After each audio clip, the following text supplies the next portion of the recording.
Bismillahirrahmanirrahim. Assalamu alaikum.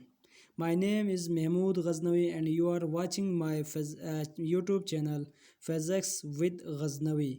तो आज हम बात करते हैं, इससे पिछले लेक्चर में हम लोगों ने कूलम्स लॉ को डिस्कस किया था। कूलम्स लॉ को हम लोगों ने डिस्कस किया था और उसके फिर वैक्यूम के अंदर कोलम्बिक फ़ोर्स को हम लोगों ने डिस्कस किया, फिर मीडियम के अंदर हम लोगों ने डिस्कस किया और फिर हम लोगों ने वहाँ पे एक और बात भी लिखी थी। ये जो फ्री स्पेस परमिटिविटी या फ्री स्पेस जो है, इसका यूनिट हम लोगों ने लिखा था, फिर इसकी डायमेंशन लिखी थी। आज उसकी प्रूफ भी करते हैं और फिर कूलम लॉ से जितने एमसीक्यूज आ सकते हैं उसको डिस्कस करेंगे। ये सेशन जो है वो आज का जो सेशन होगा ये थोड़ा सा शॉर्ट भी होगा। फिर इंशाल्लाह नेक्स्ट लेक्चर में हम इस तरह सीक्वेंस से जाते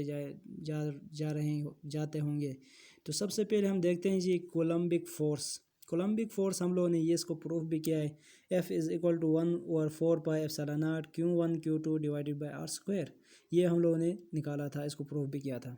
ये कूलम लॉ ने जो कैलकुलेट किया था दो चार्जेस के दरमियान में जो फोर्स ऑफ इंट्रैक्शन थी, ये फार्मूला उसने बताया था। उसके बाद हमारे पास है permittivity of free space is equal to, अगर इसको यहाँ से परमिटिविटी ऑफ फ्री स्पेस को मैं मालूम करना चाहूँ, कैलकुलेट करना चाहूँ, तो ये इसको इस साइड पे भेजूँगा, फोर्स को इस साइड पे आ जाए, ये फोर्स इस साइड पे आ जाएगा। तो epsilon naught is equal to Q1 Q2 divided by 4 pi F into R square. ये जो 4 पाई है ये हमारे पास क्या है, कांस्टेंट है।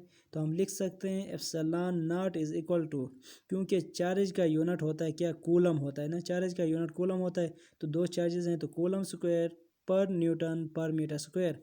यहाँ से ये यूनिट आया था किसका, एप्सिलॉन नॉट का यूनिट यहाँ से आया था,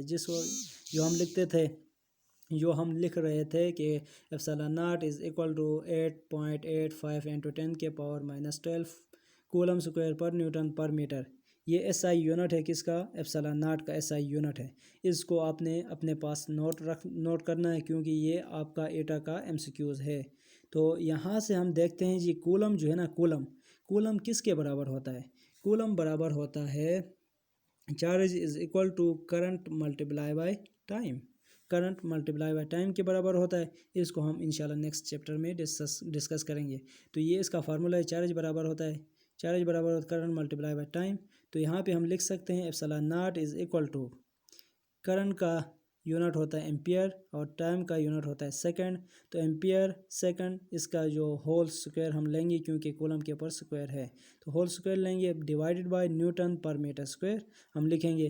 तो अब हम न्यूटन पर मीटर स्क्वायर को जो है ना, पर न्यूटन पर मीटर स्क्वायर की वैल्यू अगर हम लिखें तो न्यूटन बराबर होता है किसके बराबर होता है, F is equal to MA Newton second law. तो यहाँ से M किसके बराबर होता था, kg M पर सेकेंड स्क्वायर। ये था ना, ये इसका यूनिट था कि F जो कि न्यूटन के बराबर आ रहा था। kg मीटर पर सेकेंड स्क्वायर, ये इसका यूनिट था। यहाँ पे मैंने यही लिखा है kg मीटर पर सेकेंड स्क्वायर। अब उसके बाद r का स्क्वायर था, मीटर स्क्वायर था, तो हम लोग लिखेंगे यहाँ पे मीटर स्क्वायर। तो यहाँ पे एप्सिलॉन नॉट जो है वो हमारे पास बराबर होगी, किसके बराबर होगी, ए का स्क्वायर एस का स्क्वायर डिवाइडेड बाय kg पर kg पर मीटर पर सेकेंड स्क्वायर पर मीटर स्क्वायर, ये आ जाएगा। जब यहाँ से हम देखते हैं epsilon naught is equal to A का स्क्वायर एस का square kg inverse metre inverse cube आ जाएगा, क्योंकि यहाँ पे मीटर को मल्टीप्लाई करें मीटर के साथ प्लस इंटू प्लस प्लस ही आ जाएगा। तो यहाँ पे ये जब ऊपर आ जाएगा तो माइनस हो जाएंगे, तो metre inverse square metre inverse cube होगा और सेकंड का स्क्वायर होगा। तो यहाँ पे सेकंड का स्क्वायर का मतलब ये है कि ये प्लस इंटू प्लस प्लस ही होते हैं, तो 2 को मल्टीप्लाई करें 2 के साथ तो 4 हो जाएगा, एस को मल्टीप्लाई करें इसके साथ तो एस हो जाएगा। तो epsilon naught is equal to A का स्क्वायर एस के power 4 kg inverse metre inverse cube. तो ये यहाँ से आ गया जी। अब इसकी अगर हम डायमेंशन की बात करें तो epsilon naught is equal to A का स्क्वायर टी के power 4 m inverse l inverse cube. ये इसका क्या हो गया जी, डायमेंशन भी हुआ, ये इसका डायमेंशन भी हुआ। अब हम देखते हैं कि कूलम्स लॉ से एमसीक्यूज़ कैसे आ सकते हैं और उन एमसीक्यूज़ को हम कैसे सॉल्व करेंगे, उनको अप्लाई करना आज मैं आपको सिखाऊंगा। सबसे पहले आप मुझे ये बताएं कि ये दो चार्जेस हैं, इनके दरमियान में डिस्टेंस r है और ये चार्ज का मैग्नीट्यूड है 5 कूलम और ये Q2 का चार्ज के Q2 चार्ज का मैग्नीट्यूड है 6 कूलम। इनके दरमियान में जो फोर्स ऑफ अट्रैक्शन होगी वो क्या होगी। उसके बाद Q1 एक दूसरे चार्जेस हैं Q1 जिसका मैग्नीट्यूड है 3 कूलम और Q2 जिसका मैग्नीट्यूड है 7 कूलम।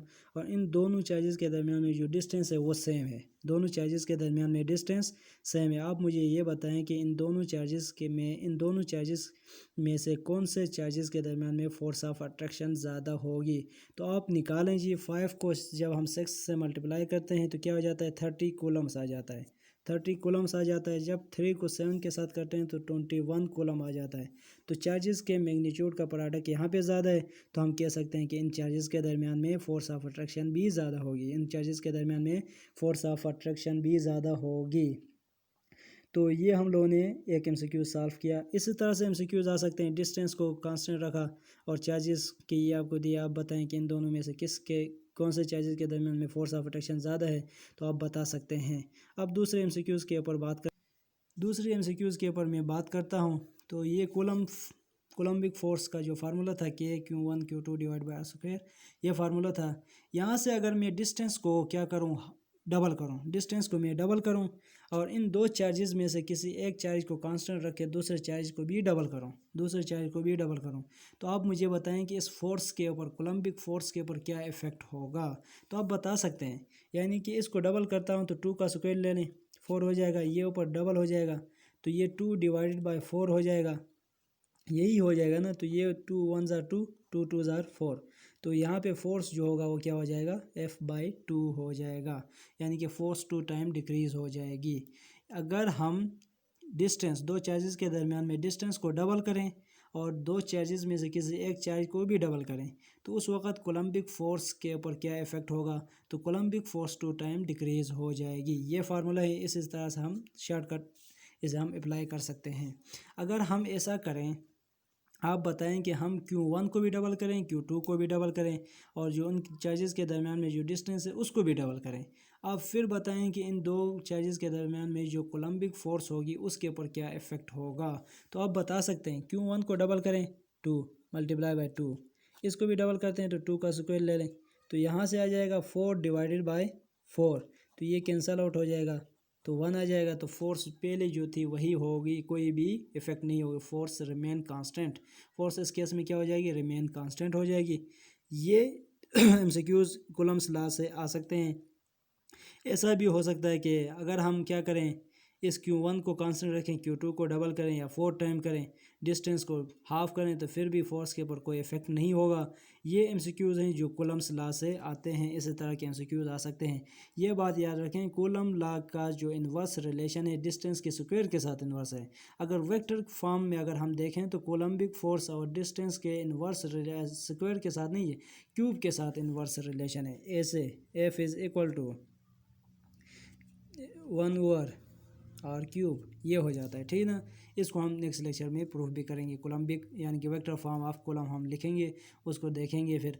और यहाँ तक अगर किसी को कुछ मसला है, जितना भी अगर कूलम लॉ से जो MCQs हैं जो आप नहीं कर सकते हैं वो आप मुझे कमेंट सेक्शन में आप मुझसे शेयर करें, इंशाल्लाह मैं आपको सलूशन के फॉर्म में आपको जवाब दूंगा, आंसर करूँगा। और अगर कोई भी मसला है MCQs के खूब प्रैक्टिस करें, MCQs जब तक प्रैक्टिस आप नहीं करोगे उस वक्त तक आप MCQs नहीं कर सकते।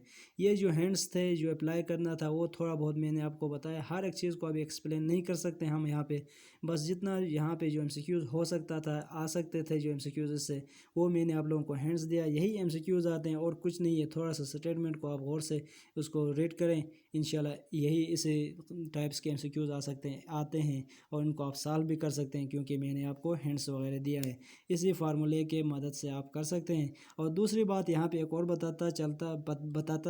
बताता जाऊँ तो कोलम्बिक फोर्स के दरमियान में, दो चार्जेस के दरमियान जब हम मीडियम रखते हैं तो उस वक्त फोर्स डिक्रीज़ होती है, ये बात याद रखें।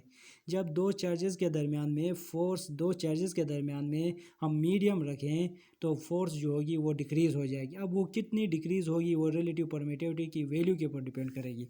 क्यों डिक्रीज़ होती है इसकी रीज़न मैं आपको बताता हूँ। F is equal to 1/4 pi epsilon Q1 Q2 divided by R²। इन सारी चीज़ों को कांस्टेंट रखें आप, तो एफ़ और एप्सिलॉन की आपस में कौन से रिलेशन, इन्वर्स रिलेशन है। इस वजह से जब इस मीडियम को हम दो चार्जेस के दरमियान में रखते हैं तो उस वक्त ये बात याद रखें कि फ़ोर्स जो होगी वो डिक्रीज़ होगी। अब कितना डिक्रीज़ होगी वो डिपेंड करेगी, उसकी वैल्यू क्या है उसके ऊपर डिपेंड करेगी। तो यहाँ तक अगर कोई मसला है तो आप मुझसे कमेंट सेक्शन में आप पूछें। और ये आज का थोड़ा सा शॉर्ट भी सेशन था और इम्पॉर्टेंट भी था। बहुत सारे स्टूडेंट एप्सिलॉन नॉट की यूनिट मतलब याद रखते हैं रटा लगा के, उनको इसके पीछे ख़ास बैकग्राउंड का नहीं पता होता कि ये यूनिट कहाँ से आता है। तो आज उसकी प्रूफ भी मैंने आप लोगों को बताया और इसकी डायमेंशन भी बताई, क्योंकि डायमेंशन हो या फिर यूनिट हो ये दोनों इम्पॉर्टेंट होते हैं ईटा के लिए, एमसीक्यूज़ के लिए, ईटा के एमसीक्यूज़ के लिए। और फिर कोलम्बिक फोर्स से जो एमसीक्यूज़ आ सकते थे वो मैंने आप लोगों को बताया। आप इसको मतलब वॉच करें और इसके ऊपर इसकी स्टडी करें, इंशाल्लाह आपको कोई मसला नहीं होगा। तब तक के लिए खुदा हाफिज़।